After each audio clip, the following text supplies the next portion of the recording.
Hi, it's Angeline here. I think shaker cards are still kind of trending, so here's one that I made without using any dies. So first, I've already stamped and colored this Ever Blooming stamp kit by Unity Stamp with some Prima metallic watercolors. And I'm grabbing the Unity Stamp Aurora and Ariel sequins for my shaker. And here is how I'm going to create the shaker window.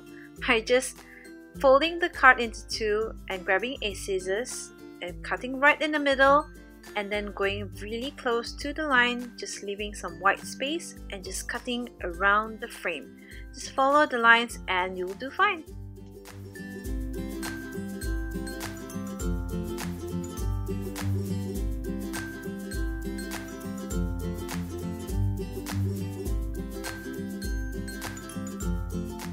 Once you're done creating your window, it's time to place an acetate or any plastic packaging will do right behind the window. Here I'm using some thermal web mixed media adhesive, or you could use any kinds of adhesive that you like.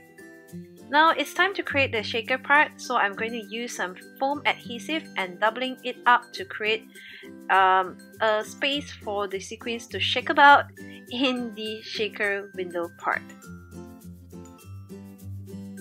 Just make sure that you cover all four corners of the card so that the sequins will not fall out when you are shaking your card. Now it's time for the fun part. It's time to fill up your card with all the pretty sequins. Here I'm just mixing two sequin colors and just flattening it all out, removing the adhesive before sticking the back piece, which is the flower that I've stamped. So here is my finished card. I hope you enjoyed this quick tip technique and do try it out for yourself. Thanks for watching. Bye!